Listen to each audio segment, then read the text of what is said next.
All right, Shalom. First and foremost, giving all praise to Yahweh Ba'ashem Yahweh Shai Ba'Hashem Rachakwadash. Double honors to the elders and apostles of the great millstone who rule well.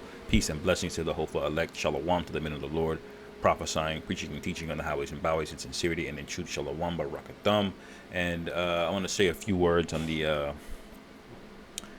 feast day, the high holy day of Hanukkah, which is also known as the Feast of Dedication.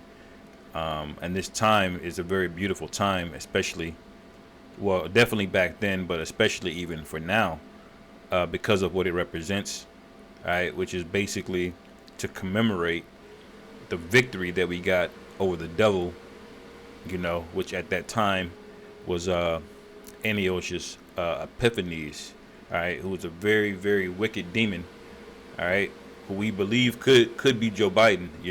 I wouldn't be shocked at all when you see all the things, when you read First and Second Maccabees, and you'll get a good idea of how wicked this guy is, and then you can correlate, get some parallels to how he made us serve in that captivity versus what Esau's trying to do now and today, which is basically make you bow.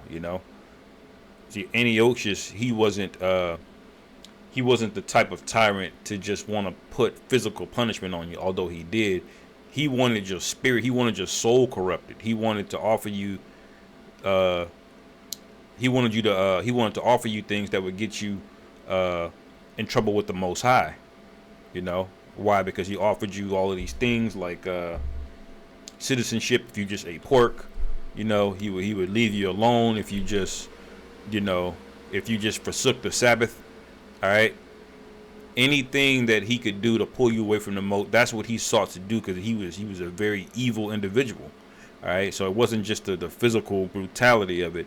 He sought to corrupt us, man. And if you know how the story goes in First and Second Maccabees, basically the Most High rose up what later became known as the Hasmonean Dynasty, and that's written about in history. Real quick. The Hasmonean Dynasty started from the Maccabees, all right? Hasmonean Dynasty was a ruling dynasty of Judea and surrounding regions, meaning we went out and conquered more, the Edomites included. And around this period of time is when you started to see a bunch of these other nations, not just the Edomites that were still around, calling themselves Jews, all right? And I'll get that precept as well. As a matter of fact, before I even do that, I'm going to just show you around this time, these people were trying to go by our customs. So this is when the Most High struck Antiochus after the victory, right? With a very grievous illness, a plague. It says, let me see.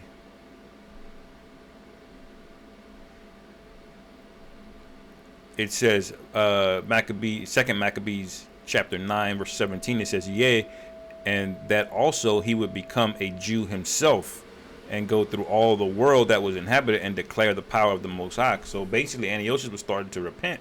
He got so plagued with this illness, he was turning back on all of the things. That this is part of the victory that we want to discuss for the Maccabees, man, because the Most High completely and utterly destroyed this guy. All right. Now I won't go into the whole story of the Maccabean Revolt. But in other words, Antiochus came in. He's been a very wicked demon, and Antiochus is one of the remnants of Alexander the Great's 5 generals that split off. So when you read the first chapter of First Maccabees, you see it starts off with basically the son of Philip, Alexander the Great, dying, and then his 5 generals taking over. Part of that was the Seleucid Empire, the Ptolemaic Empire, all right, and then you had some that went over western part of Europe, and then you had Persia. All right. Now the Seleucids were basically over the area of Mesopotamia, all the way throughout, all the way up to Israel. All right. So what you see on this map right here is basically the area where the Maccabees successfully revolted and defeated his armies. Man, he took back over all of this territory, man, through the spirit and power of Yahweh Ba'ashem Yahweh Shai. Now the name Maccabee goes back to the word hammer. All right, and hammer or something that you use to perforate. All right, let me get it here. I believe it's in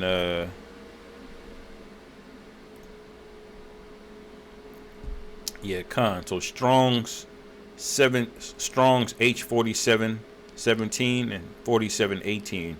All right. So you can see the word used here: hole, evacuation, perforation, hammer. All right.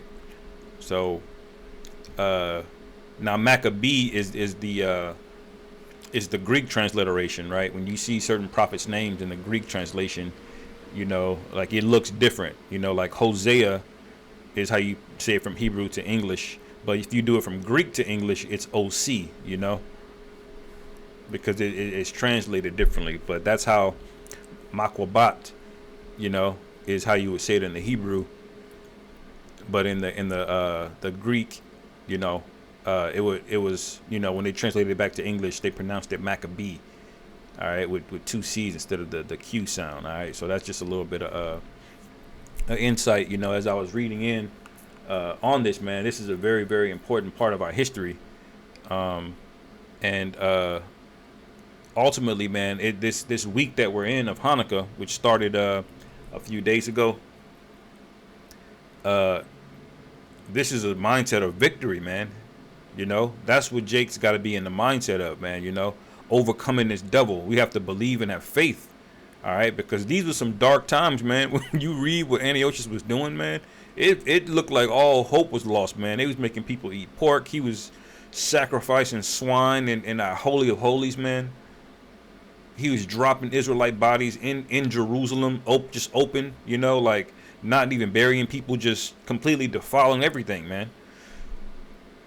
All right, and there was nobody was there to deliver us, man. Nobody, you know.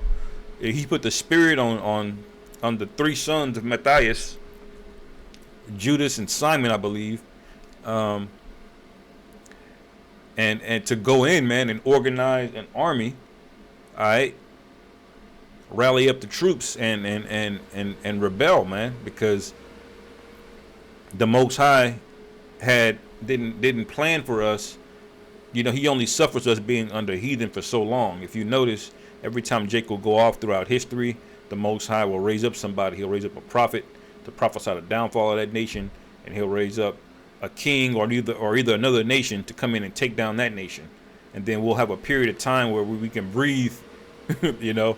But then Jake goes back off again, man. It happened from the Assyrians to the Babylonians to the Persians, to the Greeks, you know. So when Antiochus came in, man, we were just getting out of the Persian captivity. You know, when the Persians took over, we were just getting out of the Babylonian captivity, and so forth and so on, man. But in this case, when he was freeing us from the Greeks to get ready for the time of the Romans, he raised up the Maccabees. All right, for you brothers that are not familiar with the story or the chronology of it. So this is this period where the Most High basically gave us the victory, set us free from one devil to, you know, for a short period of time to the next devil. Now, when you look at the Hasmonean Dynasty, it tells you they reigned. The Maccabean Revolt was around 165 BC, 166, something like that. And then we basically reigned, man, all the way. Let me see what. Close to to Julius Caesar, which I believe was around. Well, here it says from 140 to 37. You know, I would say it was probably around the time Julius Caesar died, which is around 44 BC. That's basically when the Romans started coming in, and you know, you start seeing guys like the Herodian dynasty and stuff started being established and set up, you know, preceding the time of the Messiah, you know. But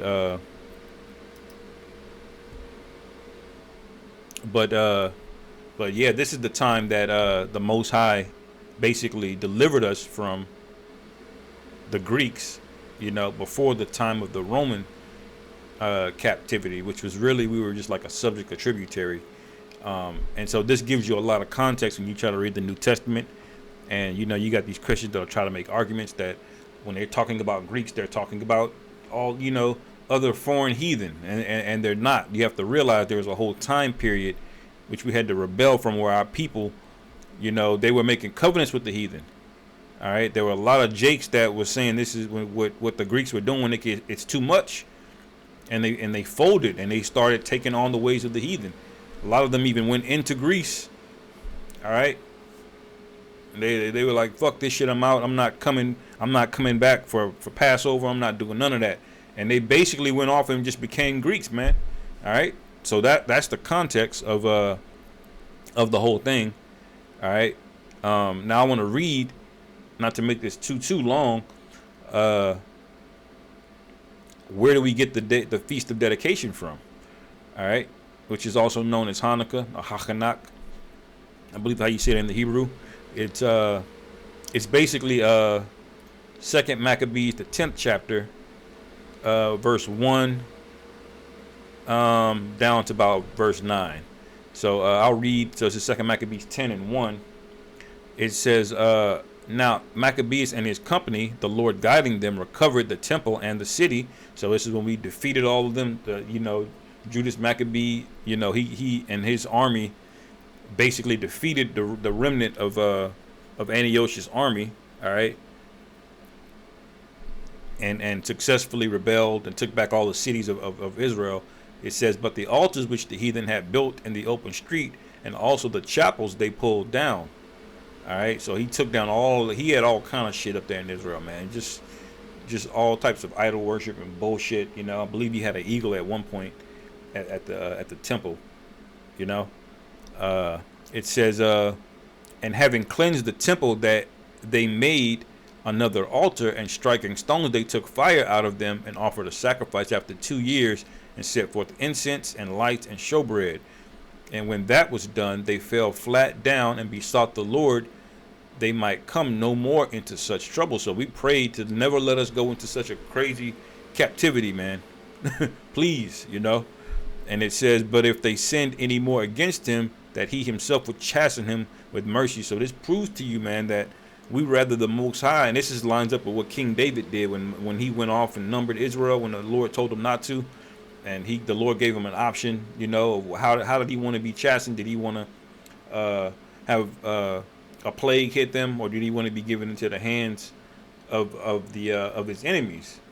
and King David, being a righteous man, said anything basically but delivering us into heathen. I'd rather you chasten us, Lord. And the Lord sent the angel, and they killed like 70,000 Israelites, man. And that was more merciful than falling into the hands of heathen. And this verse right here proves it, man.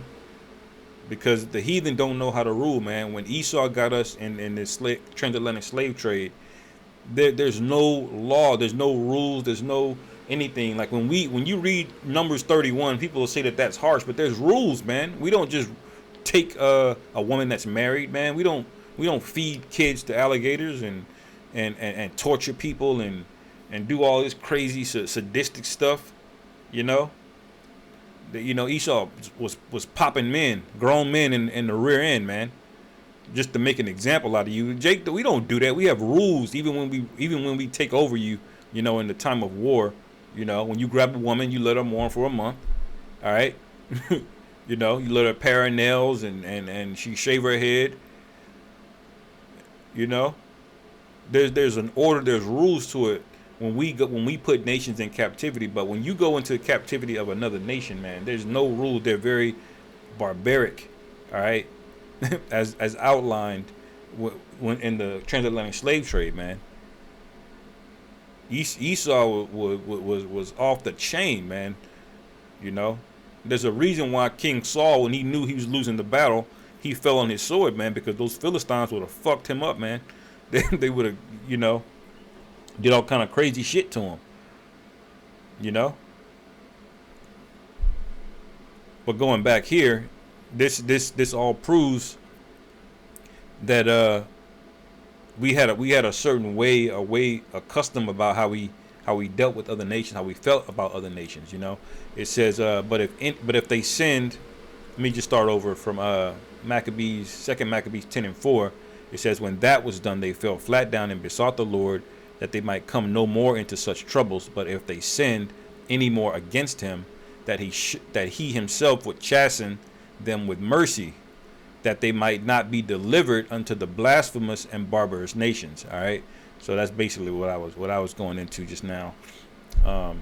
It says, now upon the same day that the strangers profaned the temple, on the very same day it was cleansed again. So they were defaming the temple all the way up until that last decisive battle, And I believe Antiochus finally took the Maccabeans seriously and sent his whole army, I think of like 60,000, I believe it was.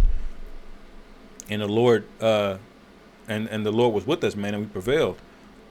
It says, even the 5 and 20th day of the same month, which is Caslu, it says, and they kept the 8 days with gladness, as in the Feast of Tabernacles, remembering that not long before they had held the Feast of Tabernacles, when as they wandered in the mountains and dens like beasts. So the Feast of Dedication is basically likened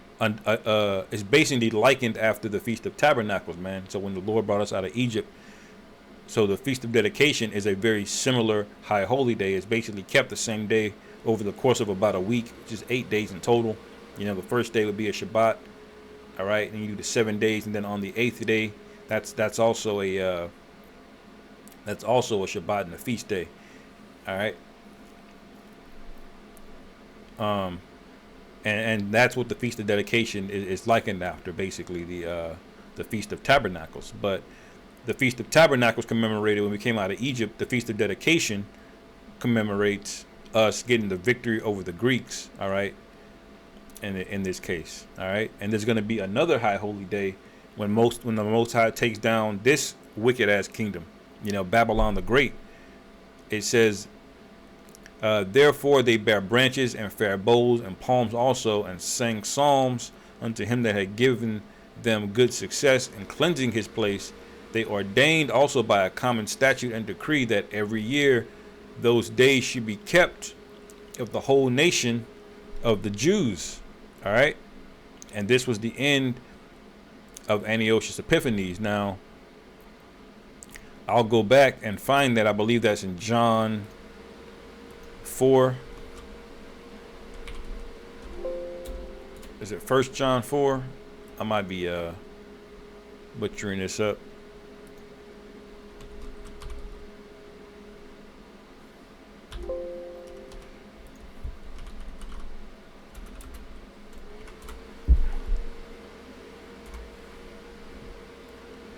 John 10, Salakia.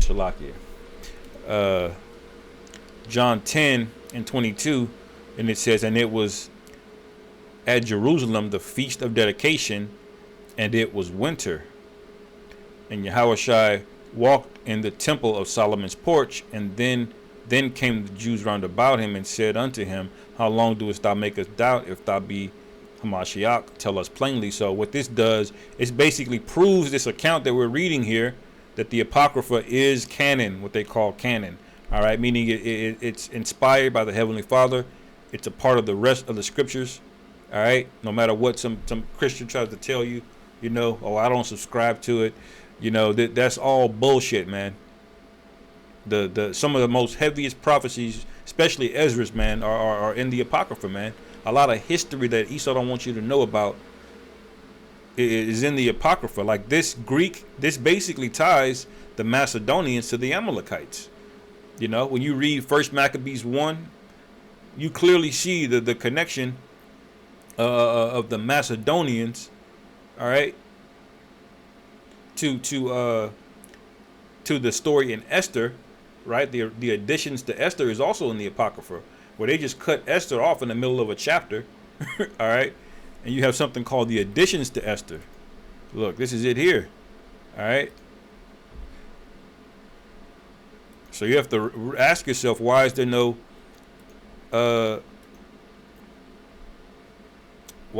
chapters before chapter 10, I believe? Because chapter 10 is in the regular Bible. All right, and they cut the rest of this off, man.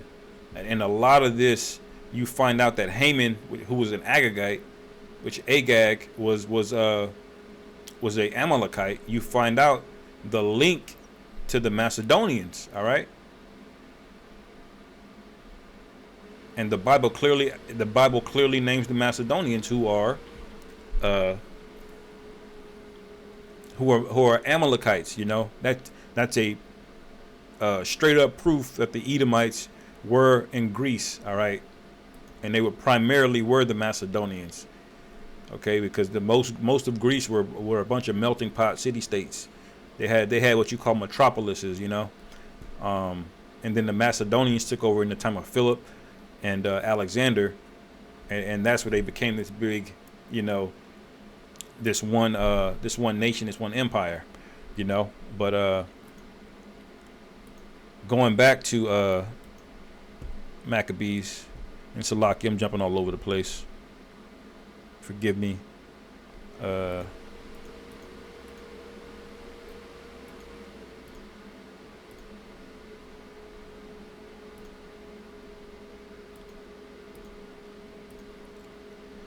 could have just went back to it, I guess. Second Maccabees 10. It says, and this Second Maccabees 10 and 9. It says, and this was the end of Antiochus Epiphanes. All right. So now we made the link. All right, that this is a celebration of victory, just like there was a victory when we got delivered out of Egypt, just like there's a victory when we got delivered from the Greeks, man. So this is a time to be in a mindset of winning, okay? No matter how dark it is, because you have to realize how dark it was, man. You know, there were brothers getting put to death in horrific ways. All right, they're getting their skin flayed and boiled alive. And we stood up, man. All right.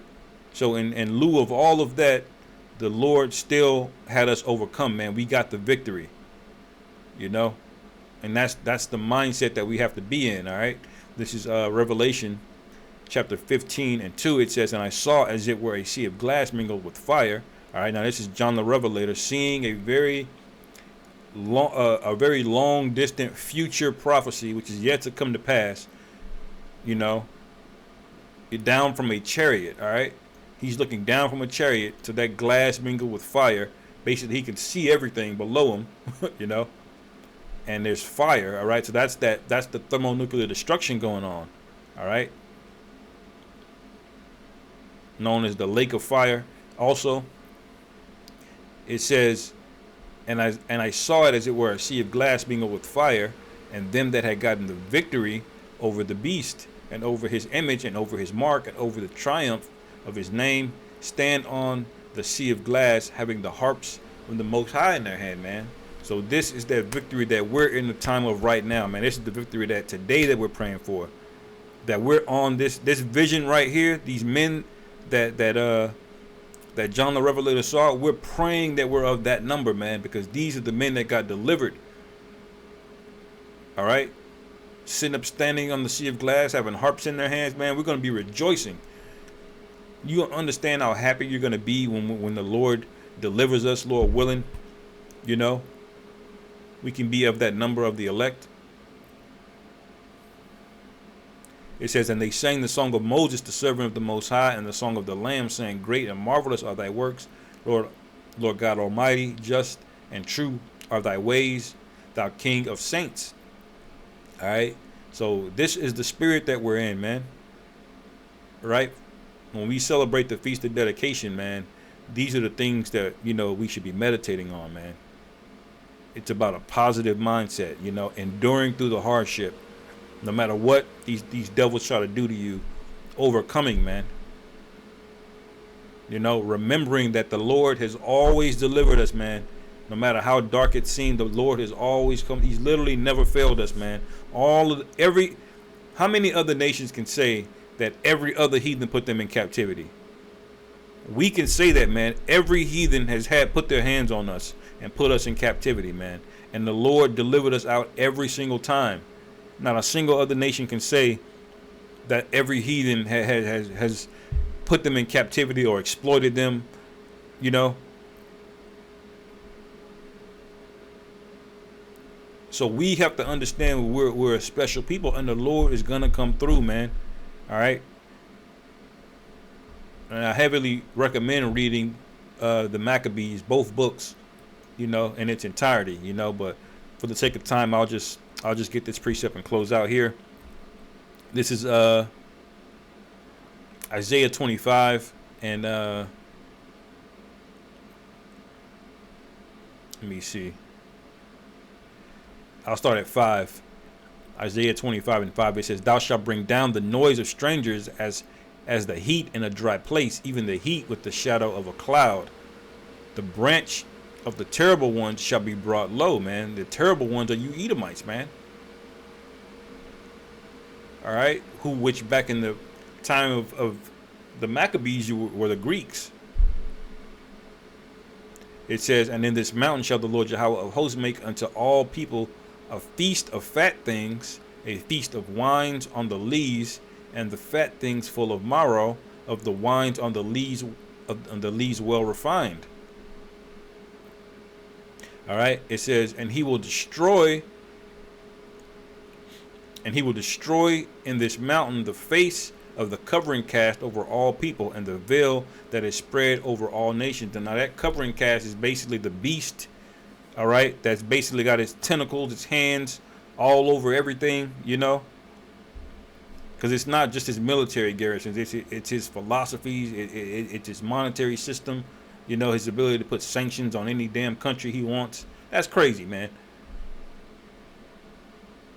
The UN, all the witchcraft and political spinning and lying and backbiting, all of that, that's the veil that he has over the nations. All right, the Lord is getting ready to overthrow this whole thing, man.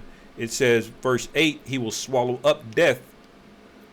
This is the main point. He will swallow up death in victory.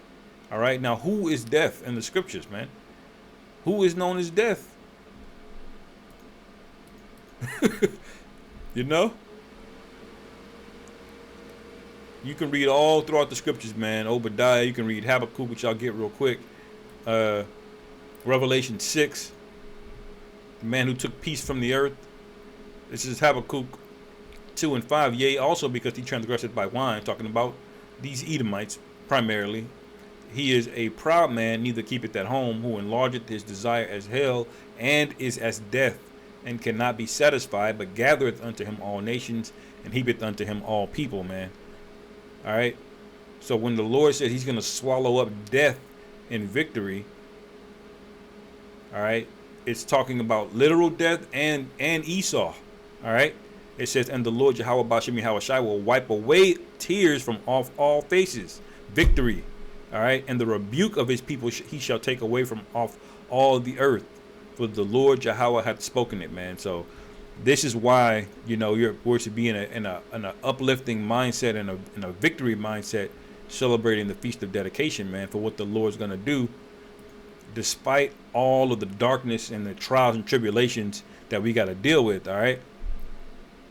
Because remember, there's going to be tears. He says he's going to wipe away tears. So we're going to have to go through things, brothers, but ultimately we got to remember that we're going to have the victory. It's already written. It's already written, man. We just got to do our thing, So with that, hopefully y'all brothers were edified. Call halal Yahweh Bahashim Yahweh Shai Bahashim Rachakodash Wa Abba Wabal and Shalom.